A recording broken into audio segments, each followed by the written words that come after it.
Sa Barangay Katalunan Grande sa Davao City, kilala si Aling Iska bilang isang albularyo na may kakaibang kaalaman sa mahika. Ngunit sa kabila ng kanyang kabaitan, may bumabalot na misteryo sa kanya lalo na sa gayuman niyang sinasabing pinakamalakas sa buong Mindanao. Ayon sa mga tsismis, hindi ito basta-basta. Ang sinumang mahulog sa gayuman ni Aling Iska ay hindi na kailanman makakawala sa pagmamahal na dulot nito. Ngunit may babala, kapag ginamit sa maling paraan, ang gayuma ay magiging sumpa. Si Kevin, isang 27 anyos na binata, ay matagal nang umiibig kay Bea, ang pinakamagandang dalaga sa barangay. Si Bea ay kilala hindi lamang sa kagandahan kundi sa kanyang talino at kasikatan. Maraming nanliligaw sa kanya pulis, doktor at pati mga negosyante. Ngunit si Kevin, isang simpleng habal-habal driver, ay hindi man lang matapunan ng tingin ni Bea. Tuwing umaga, dumadaan si Bea sa terminal kung saan naghihintay si Kevin. Lagi niyang sinusubukang makipag-usap, ngunit isang malamig na good morning lang ang natatanggap niya. Dahil dito, unti-unti siyang nadadala ng kanyang desperasyon. Sa payo ng isang kaibigang tsismoso, naisip niyang lumapit kay Aling Iska. 10:00 ng gabi nang pumunta si Kevin sa kubo ni Aling Iska. Malayo ito sa kabihasnan, sa gilid ng kagubatan. Ang hangin ay malamig at ang paligid ay tahimik maliban sa ingay ng kuliglig. May kakaibang amoy sa lugar, parang usok ng insenso na hinaluan ng bulok na kahoy. Pagkatok ni Kevin, agad siyang pinagbuksan ng pintuan. Lumabas si Aling Iska, isang matandang baluktot ang likod, ngunit matalas ang tingin. "Anong kailangan mo, Hijo?" tanong ng matanda. Huminga ng malalim si Kevin at nagmakaawa. "Gusto ko pong makuha ang pagmamahal ni Bea. Gagawin ko ang lahat." Tiningnan siya ni Aling Iska mula ulo hanggang paa. "Alam mo ba kung gaano kalakas ang gayuma ko? Hindi ito basta-basta. Hindi ito parang tsokolate na tinutunaw. Ang epekto nito ay higit pa sa buhay at kamatayan." Ngunit matigas ang ulo ni Kevin.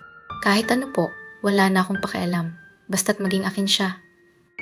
Dahan-dahang kumuha ng bote si Aling Iska mula sa kanyang aparador. Sa loob nito ay may likidong kasing pula ng dugo at tila gumagalaw ito ng kusa. "Ito ang gayuma. Ihalo mo ito sa inumin niya. Pero tandaan mo, Kevin, ang pagmamahal na ito ay hindi na mababawi. Kung mali ang paggamit mo nito, baka ikaw ang mawalan." Hindi na nagtanong pa si Kevin. Agad niyang kinuha ang gayuma at nagpasalamat.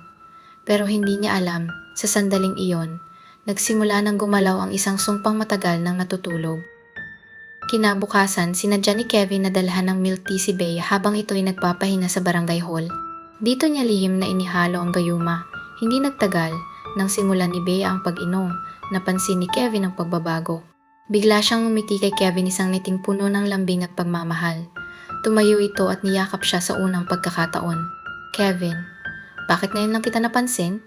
Alam mo bang matagal na pala kitang gusto?" Hindi makapaniwala si Kevin.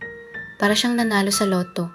Niyaya niya si Bea sa isang date at mula noon, hindi na siya iniwan ng dalaga. Sa una, masaya si Kevin. Ngunit sa paglipas ng mga araw, napansin niyang may kakaiba kay Bea. Unang linggo pa lang, naramdaman na ni Kevin ang pagkakaiba ni Bea. Hindi ito makatulog hanggat hindi siya katabi.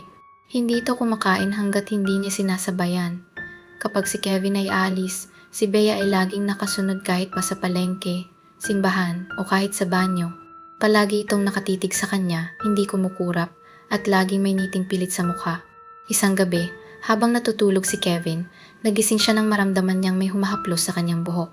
Pagmulat niya, nakita niya si Bea na nakaupo sa gilid ng kama. Ang mga mata nito ay sobrang dilat at ang bibig nito ay nakangiti ng labis na parang nababanat na ang balat ng mukha.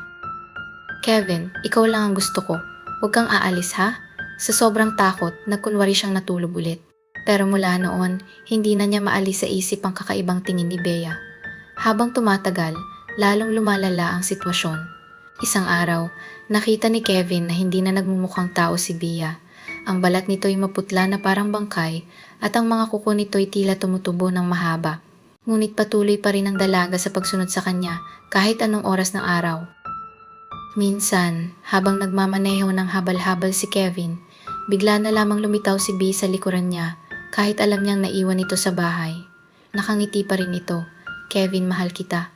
Halos mabangga si Kevin sa sobrang takot. Tumingin siya sa rearview mirror at sa likuran ni Bea, may isa pang anyo na tila multo, isang anino na may mga mata na kumikislap sa dilim. Dahil sa takot, bumalik si Kevin kay Aling Iska. Ngunit hinarangan siya ng matanda. Hindi mo na mababawi ang ginawa mo. Ang gayuma ay hindi kailanman mababaliktad. Ngayon, dala-dala mo ang sumpa.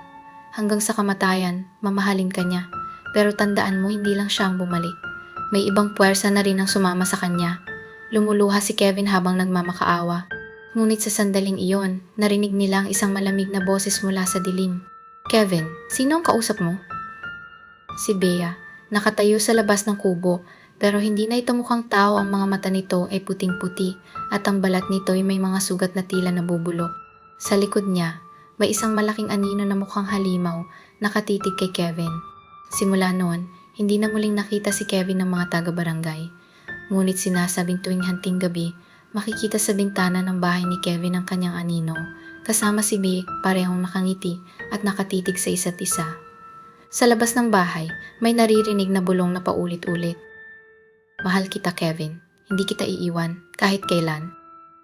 Hanggang ngayon, ikinukwento sa mga bagong salta sa barangay ang sumpang gayuma ni Aling Iska. Maraming nagsasabing totoo ang kwento at ang bahay ni Kevin ay iniwasan na ng lahat.